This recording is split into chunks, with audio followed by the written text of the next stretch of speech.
caught my younger brother in bed with my fiancée. Family forgave them, ambushed me at my mother's birthday, and tried to force a reunion. So I ghosted them forever. I still remember that winter night so clearly. It was one of those bitter cold evenings in Camden, Maine, where the air tasted like salt from the ocean and everyone was bundled up so tight you could barely see their faces. But none of that mattered to me. I was standing in the living room of the little rental house I shared with Lila, and my hands were shaking not from the cold, but from the small velvet box I had tucked into my coat pocket. My name is Mark Turner. I'm 27 years old, and I work as an insurance adjuster. It's not the most glamorous job, but it keeps the bills paid and gives me enough time to make it to my mom's Sunday dinners. And family, that's always been the most important thing for me. My family's everything, really. My mom, Evelyn, used to be a nurse at the local clinic until she retired. Now, she puts all her energy into making perfect roasts and fussing over whether the napkins at dinner match the tablecloth. My dad, Walter, is a former Marine who acts like the world's problems can be solved with a firm handshake and some loyalty. And my little brother, Jason, well, we've always been close, even if we compete over everything. He's 2 years younger, cocky and charming, always quick with a joke or a grin. Then there's Lila, my college sweetheart, the girl I met in freshman year when we both reached for the same battered copy of The Great Gatsby in the library. She had these warm, honey-colored eyes and this easy laugh that made you want to tell her everything. When I proposed to her that night, it wasn't a grand gesture. It was just me and her, the world outside cold and quiet, and I thought, this is it. This is my life, and it's exactly how I want it. I remember how she gasped when I got down on one knee in the living room, the two of us still wrapped in our coats because the heat never worked right in that old place. Mark, she whispered, her hands pressed over her mouth. Are you serious? More serious than I've ever been, I said, my voice low but certain. I love you, Lila. I can't imagine my life without you. And when she said yes, I thought, this is the start of everything good. Back then, everything felt so simple. My family loved her. My mom practically took her in as a second daughter, and even my dad, who usually didn't have much to say about emotions, would nod in that gruff way of his and say, she's a good one. Don't mess it up, son. Jason, though, well, he was always a little too close to Lila for my taste, but I chalked it up to how he was with everyone. Friendly, easygoing, always making people feel special. I'd catch him glancing at her sometimes, his grin a little too wide, but I told myself it was just my imagination. Lila was mine. Jason was my brother. What could go wrong? My sister, Nora, was the only one who ever hinted that maybe Jason's easy smiles with Lila were more than just friendly. You're too trusting, Mark, she'd say, her brow creased like she could already see the future I was too blind to notice. But I'd laugh it off. Jason's harmless, I'd tell her. You're overthinking it. Looking back, maybe she wasn't. But back then, the idea of betrayal was the furthest thing from my mind. My life was so settled. Sunday dinners at Mom's, Jason and me tossing a football around in the yard, Lila and me dreaming up plans for the tiny Cape Cod house we'd buy someday. All of it felt like it would never change. I didn't know then that everything I thought was solid and true was already starting to crack. That under the perfect smiles and warm dinners, there was a fault line just waiting to split open. If I'd known, maybe I would have done things differently. Or maybe I wouldn't have believed it at all.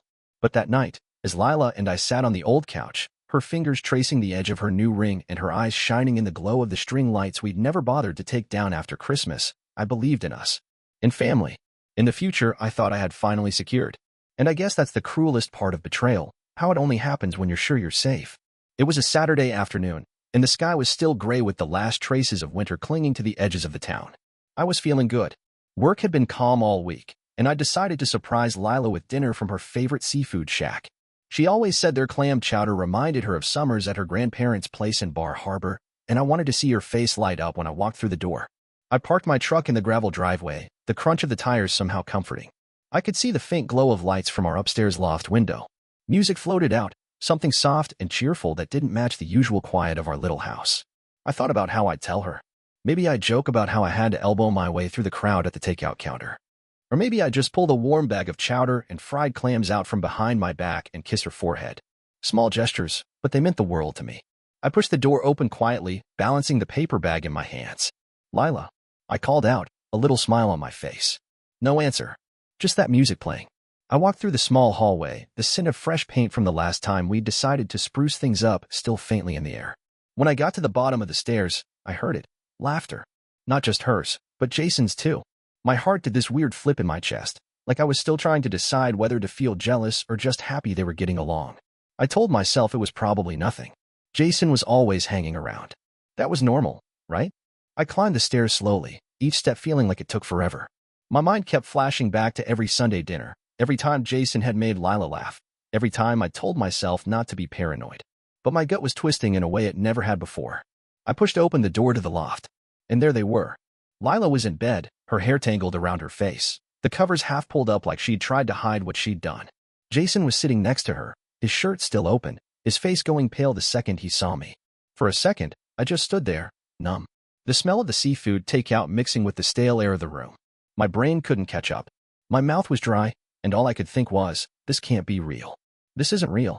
Jason was the first to speak. Mark, man, it's not what you think, he said, his voice shaking as he scrambled to pull the blanket around him.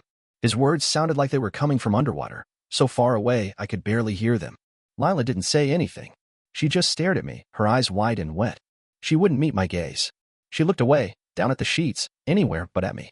I felt like I was floating outside my body, like I was watching someone else's life fall apart. My hands were still gripping that bag of takeout, and I could feel the warmth of it in my palms. But it didn't matter anymore. Jason tried again, his voice cracking. It was a mistake, Mark. I swear. We didn't plan for this to happen. It was stupid. Please, man, just let me explain. I set the bag down on the nightstand. Carefully, almost tenderly, like it was the most fragile thing in the world. My hands were shaking, but my voice came out calm. Too calm. Get out, I said. Both of you. Get out of my house.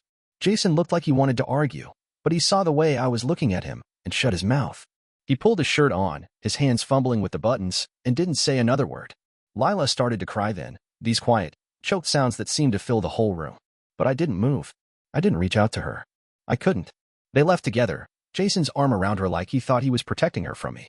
I stood there in the doorway, watching them go, and for a moment, it felt like the whole world had gone silent. I sat down on the edge of the bed, my head in my hands. My chest felt hollow, like someone had scooped everything out and left me empty. I kept thinking about how I'd stood there at the foot of these stairs, holding dinner in my hands like an idiot, while they were upstairs laughing and tearing my life apart. I didn't cry. I couldn't. My body felt like it had gone into lockdown, too shocked to even feel sad yet. All I could think was, I was so sure. So sure about her. About him. About us. I looked around the room, at the pictures on the walls, the books stacked on the windowsill, the small things that had made this place feel like home. It all felt like a lie now. Every last piece of it. And even though I knew it was over, I still couldn't figure out how to let go of the future I'd been holding on to so tightly. The future that had just evaporated in a single, gut-wrenching moment. The days after I kicked them out felt like wading through molasses. Everything slowed down, thick and suffocating. I went back to work on Monday like nothing had happened. I buried myself in insurance claims and phone calls.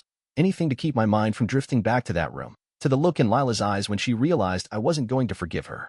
My phone buzzed constantly in the first few days. Jason, Lila, even Nora, all trying to reach me.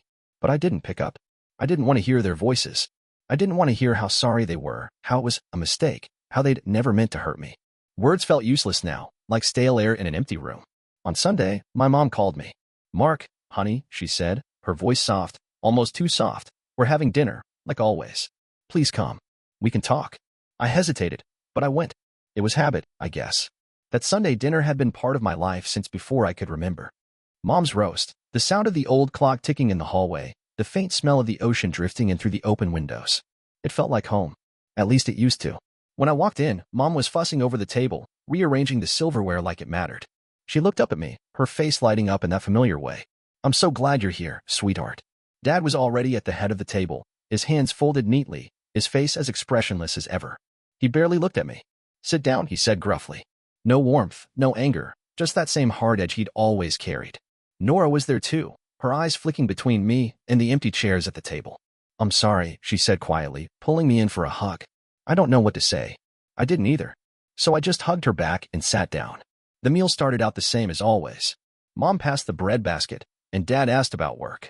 I answered with short, clipped sentences, my eyes fixed on my plate. But the empty seats at the table felt like a wound, and I could tell Mom was feeling it too. Finally, she couldn't take it anymore. She set her fork down with a soft clink and looked at me, her eyes shining. Mark, we need to talk about this, she said. About Jason and Lila. It's tearing this family apart. I swallowed hard. I don't want to talk about them. But she kept going, her voice growing more insistent. Jason made a mistake, honey. He's your brother. You can't just cut him out of your life. Dad didn't even look up from his plate. Things happen, he muttered. You just move past them. I felt my hands curl into fists under the table. Move past them? He slept with my fiancée, Dad. Dad's jaw tightened, but he didn't answer. Mom reached across the table, her hand brushing mine. I'm not saying it was okay. It wasn't. But family is family, Mark. We have to forgive each other. The words felt like a slap. No, I said, my voice low and firm. Not this time. Nora shifted in her seat, her eyes flicking to Mom. He has every right to be angry, she said quietly. You can't expect him to just get over it. Mom's eyes darted to her. Nora, please. Don't take sides. I'm not, Nora said, her voice steady. I'm just saying he deserves to feel what he feels. I looked at her, and for the first time since this whole mess started, I felt like someone actually saw me. I gave her a small nod, and she gave me one back. But Mom wasn't done. I've been talking to Jason, she said, her voice trembling. He feels terrible, Mark. He knows he messed up. He wants to fix this.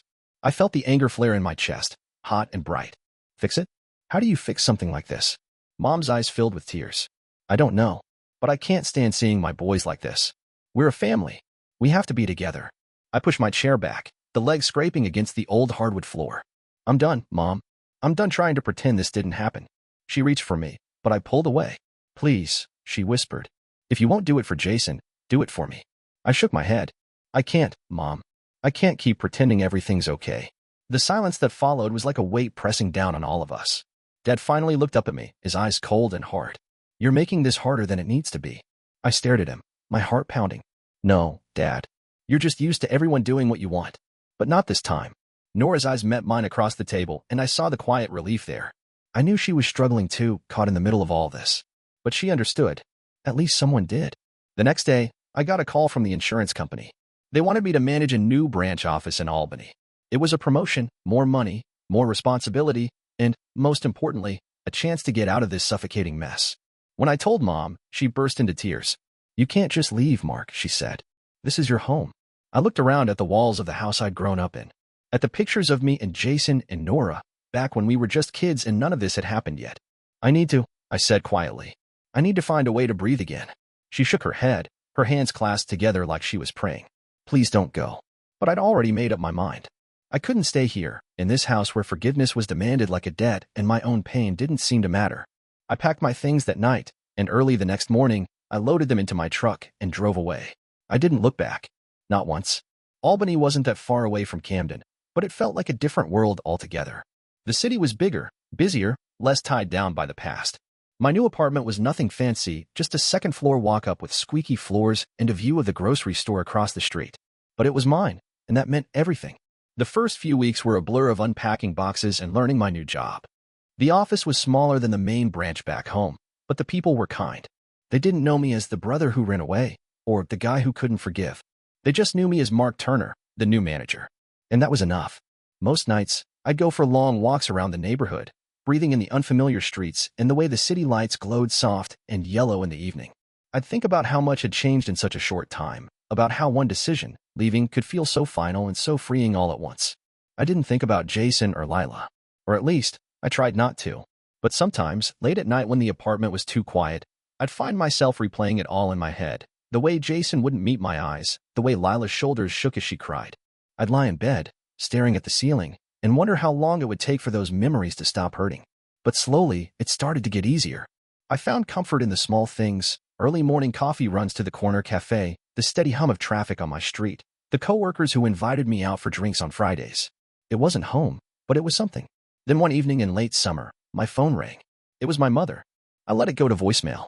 She left a message, her voice bright and hopeful. It's my birthday next week, Mark, she said. Just the immediate family, nothing fancy. I'd love it if you came home. We all would. I stared at my phone for a long time after that. My gut said to ignore it, to keep the distance I'd fought so hard to build. But there was this tiny part of me that still wanted to believe there could be some kind of closure, that maybe coming back, just for a night, might help me find it. So I called her back and said I'd come. The drive down the coast felt familiar but different. The trees were lush with summer, the ocean sparkling blue under the sun.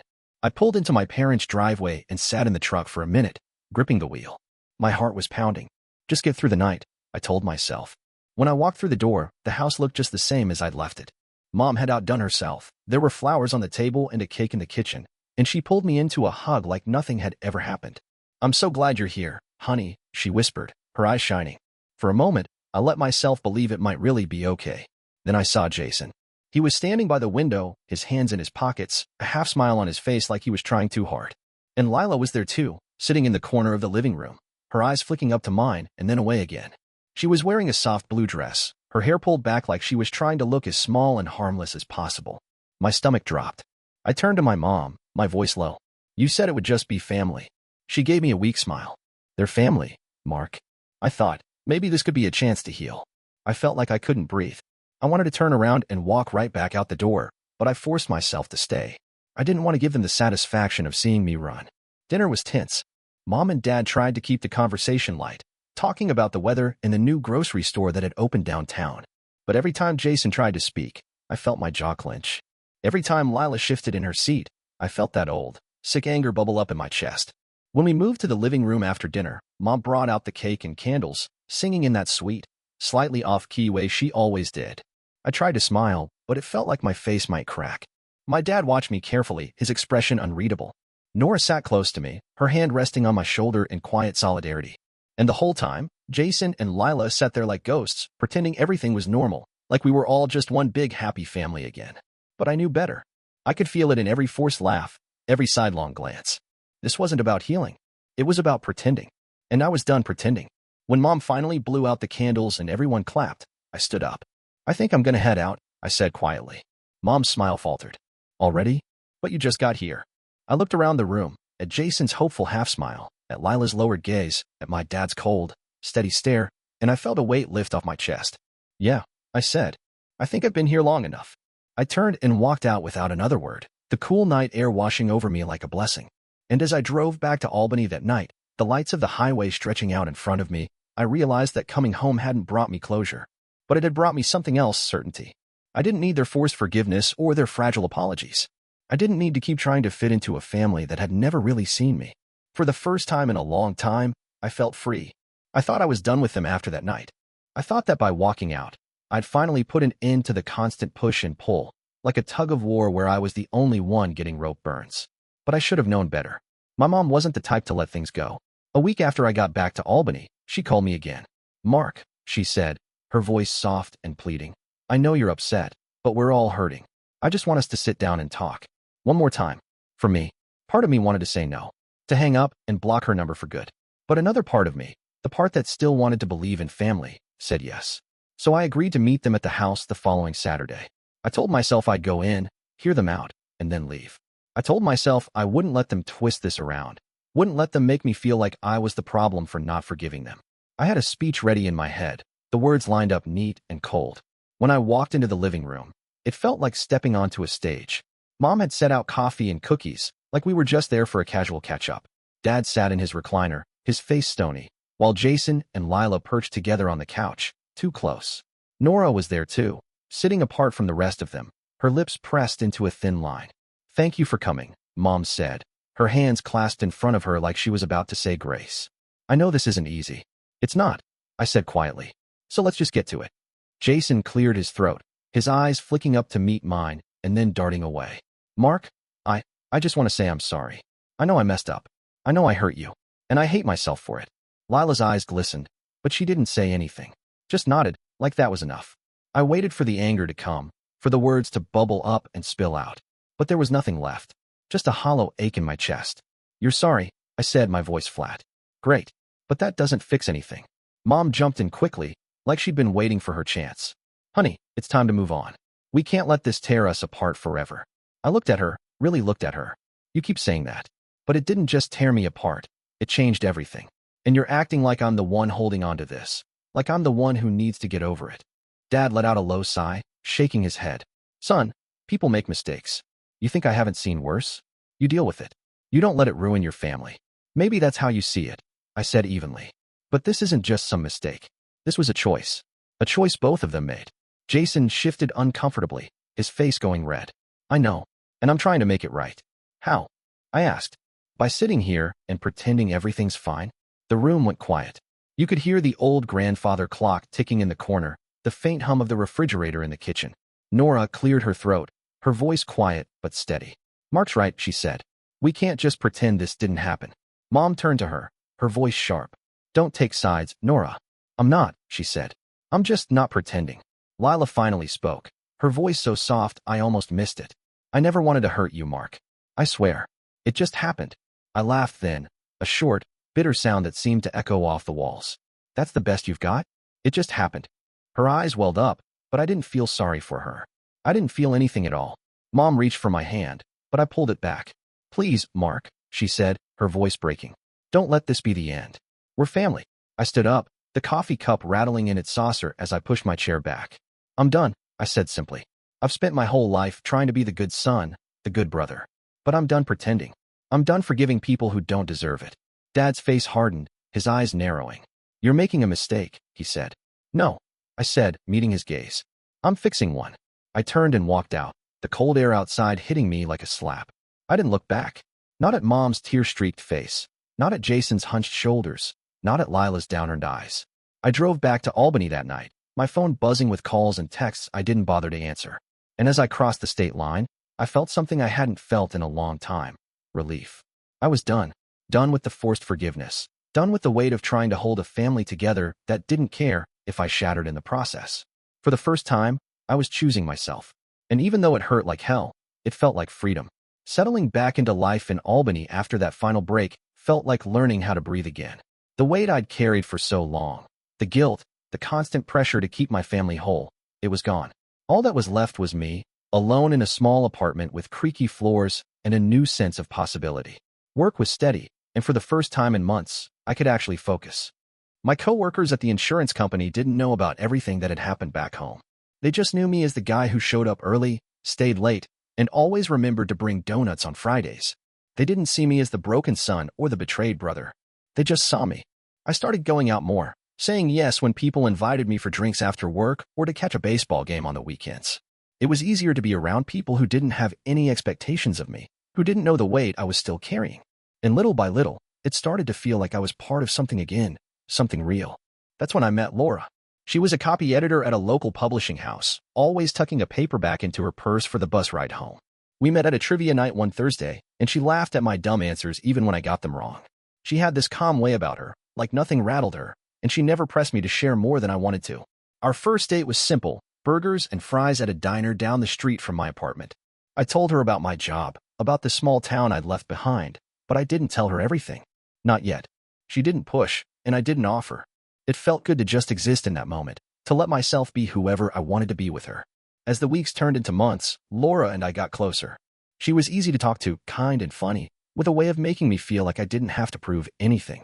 One night, we sat on her couch watching an old movie, and I found myself telling her about Jason and Lila. About the betrayal, the Sunday dinners that turned into battlefields, the way I'd finally walked away. She listened without interrupting, her hand resting on my knee. "You didn't deserve that," she said softly when I finished. "And you don't owe them anything." I let out a breath I hadn't realized I'd been holding. "I know," I said. It's hard to let go, you know? Even when you know it's the right thing." She nodded. "I get it. But you're here now. And you're not alone." That winter, Laura invited me to spend Christmas with her family in Syracuse. I'd never met them before, but they welcomed me like I'd always been there, her mom pressing a second helping of sweet potatoes onto my plate, her dad telling corny jokes that made everyone groan. Laura's brother taught me how to play cards after dinner, and we stayed up late, laughing over beers and old family stories. It was the first Christmas in years that didn't feel like an obligation. It felt warm and real and safe in a way I hadn't realized I'd been missing. When Laura's mom hugged me at the end of the night, I felt this quiet relief settle in my chest. This was what family was supposed to feel like. Back in Albany, Laura and I started talking about the future. About moving in together, about maybe adopting a dog when the time was right. She'd grown up in a family that was small but close, and she taught me that family didn't have to be blood. It was the people who showed up when it mattered, the people who didn't ask you to shrink yourself to make them feel better. On cold mornings, I'd wake up to the smell of coffee brewing in the kitchen and Laura's quiet hum as she read the paper. And every time I saw her smile across the breakfast table, I felt more certain that I'd finally found something real, something that didn't require me to sacrifice pieces of myself just to belong.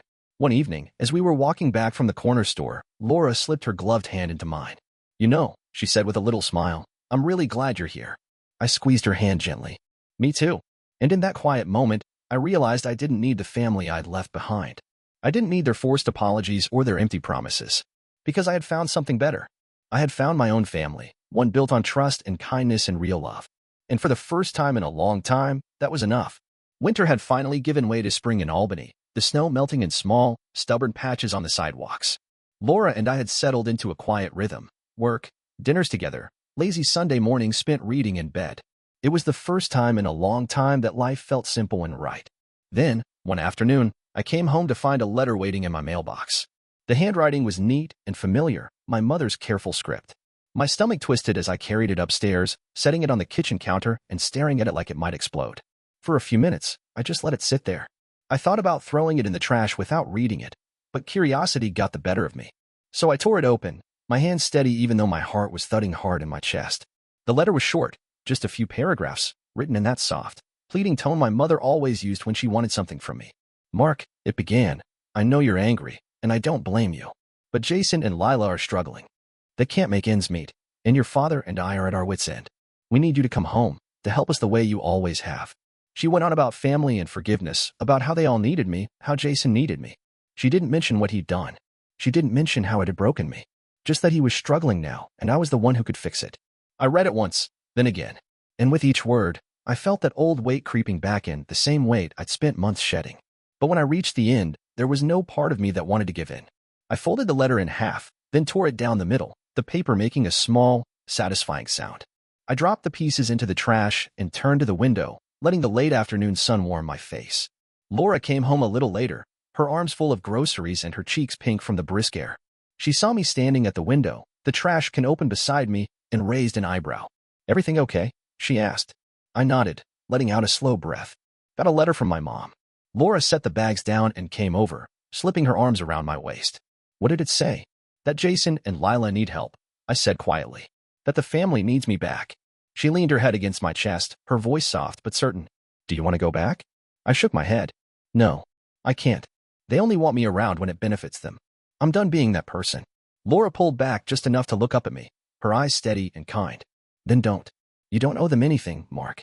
You don't have to let them pull you back into that mess." "I know," I said, and I meant it. I really did. For a moment, we just stood there, the quiet of the apartment wrapping around us like a blanket. Then she reached up and kissed me, and I felt the last of that old guilt start to fade away. Later that night, I pulled the pieces of the letter out of the trash and fed them one by one into the fireplace. I watched the flames catch and curl around the paper, turning those pleading words to ash. It felt final. Like drawing a line in the sand I would never cross again. Jason and Lila's struggles weren't mine to fix. My parents' disappointment wasn't mine to carry. I wasn't their safety net anymore. I wasn't the one who would hold everything together while they took me for granted. As the fire died down, I sat back in the glow of the embers and felt something I hadn't felt in years. Peace. I knew they wouldn't stop. That there would be more letters, more calls, more guilt trips disguised as family concern. But I also knew I wouldn't waver. I had finally chosen myself. And for the first time, that was enough. Months passed, and I thought maybe that letter would be the last of it. But family never lets go that easily. It was a rainy Saturday in late April when Nora showed up at my door in Albany. I heard the knock just as I was finishing up the dishes from breakfast. Laura was still in bed, half asleep and warm under the covers. I dried my hands and opened the door to see Nora standing there, her hair damp from the rain, her eyes wide and pleading. "Mark," she said, her voice catching in her throat. "Can we talk?" I didn't want to let her in. Part of me wanted to tell her to go back home, to figure it out with the rest of them. But she was my sister, the only one who'd ever tried to see my side, and I couldn't just shut the door on her. So I stepped aside and let her in. We sat down at the small kitchen table, the rain tapping softly against the window. "I'm sorry to just show up like this," she said, fidgeting with the sleeve of her jacket. But I didn't know what else to do. I stayed quiet, waiting. She took a deep breath. "Jason and Lila, they're still trying to get you to come back. Mom and Dad too. It's like they think if they just push hard enough, you'll give in." I clenched my jaw, feeling that old anger rise up. "I'm not coming back, Nora. I'm done with all of them." "I know," she said quickly. "I know you're done. And I'm not here to change your mind. I wanted you to know that I'm sorry.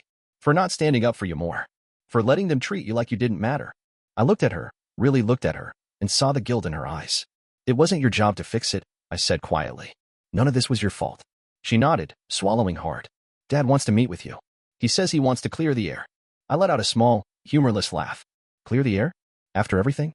Nora's shoulders slumped. "I know. But I thought, if you wanted to say your piece, maybe it would help. Maybe it would let you finally close the door on all of them." I thought about it for a long moment. About the years of holding my tongue, of trying to be the peacemaker. About the way I'd walked out that day, feeling both relief and a weight I didn't know I'd been carrying. "Fine," I said finally. One last conversation. But that's it. We met at a diner near my apartment. It was small and plain, the kind of place where the coffee is always hot and the waitresses know your name. Dad was already there when I walked in, sitting in a booth by the window. He looked older, his shoulders hunched, his hands wrapped around a chipped mug. Nora slid in beside me, her presence a small comfort. Dad looked at me, his eyes hard and tired. "Mark," he said gruffly. "Thanks for coming." I didn't answer. Just waited. He cleared his throat. "Your mother and I, we didn't handle things right. We thought if we just acted like nothing happened, you'd come around. We thought, well, it doesn't matter what we thought." "It does," I said. "It matters because that's how you've always treated me. Like my feelings didn't matter. Like it was my job to keep the family together, no matter what it cost me." Dad's face tightened. "Family is about sticking together, Mark. About getting through the hard stuff." I leaned forward, my voice low and steady. "Family is about loyalty. About respect. You showed me neither." He opened his mouth, but I cut him off. "Jason and Lila betrayed me. And you and Mom, you acted like it was my job to just get over it. To forgive them because they're family. But I'm done carrying that weight." He looked down at his coffee, his hands shaking just a little. "You're really not coming back," he said finally. "No," I said. "I'm not." The door to the diner opened then, and my gut twisted as I saw Mom walk in, Jason and Lila trailing behind her. They all looked at me with these hopeful, brittle smiles, like this was some kind of reunion. I stood up before they could say anything. "This isn't a family healing," I said calmly. "This is a last chance for you to see that I'm done. I'm done with the guilt, the expectations, the pretending." Mom reached out for my hand, her voice trembling. "Please, Mark. We can move past this." I pulled my hand back, shaking my head. "You're not listening. I don't want to move past it. I want to be done with it." Jason started to speak, some mumbled apology, something about how he missed me. But I didn't need to hear it. I'd heard enough to last me a lifetime. I turned to Nora. "I'm sorry," I said softly, "but I can't keep doing this." She nodded, her eyes bright with unshed tears. "I know." And then I walked out of the diner, the bell above the door jingling softly as I stepped into the gray afternoon. My phone buzzed in my pocket, calls, texts, the last desperate attempts to pull me back in, but I didn't even bother to look. I walked down the street, the air fresh and cool on my face, and for the first time in years, I felt truly free. No more family obligations. No more pretending. Just me and the life I was building for myself. I knew it wouldn't be easy. I knew there would be moments when the loneliness crept in, when the memories felt like a wound that wouldn't close. But I also knew that I was done letting them define me. I was done letting their betrayals weigh me down. And as I turned the corner and headed home to Laura and the life we were making together, I felt that small, steady glow of something I'd almost forgotten I could feel. Hope. The months that followed were quiet, but in the best possible way. Spring turned into summer, and Laura and I spent our weekends exploring every small town and hidden diner we could find around Albany. Life wasn't perfect. Some nights the memories still pressed in when the world got too still, but it was mine, and that made it enough. A year after I walked away from my family for good, Laura and I found out she was pregnant. We were in the kitchen when she told me, the morning light streaming in through the window and the scent of fresh coffee in the air. She held out a small test, her hand shaking just a little. "We're going to have a baby," she said, her voice trembling with both fear and excitement. For a moment, I couldn't breathe. My mind raced back to my dad's lectures about duty and family, to my mother's forced smiles and Jason's easy betrayals. But then I looked at Laura, at the way her eyes shone with hope, and I realized that this was different. This was ours. A new family. One that didn't come with conditions or expectations or demands. I pulled her into my arms, burying my face in her hair. "I'm going to be the best dad I can," I whispered. And I meant it. That promise to myself pushed me to finally take a step I'd been thinking about for months. I went to the courthouse in Albany and filed the paperwork to change my last name. It wasn't about erasing my past. It was about starting fresh, about making sure that when my son came into this world, he wouldn't be carrying the weight of a family that had never truly been mine. When the judge handed me the final documents, I felt a strange mix of relief and sadness. But mostly, I felt free. My name was mine now, and no one could take that from me. As Laura's belly grew, we spent late nights talking about what kind of parents we wanted to be. We talked about bedtime stories and camping trips, about making our own holiday traditions and teaching him that family wasn't something you were born into, it was something you chose, every single day. On a crisp October morning, our son was born.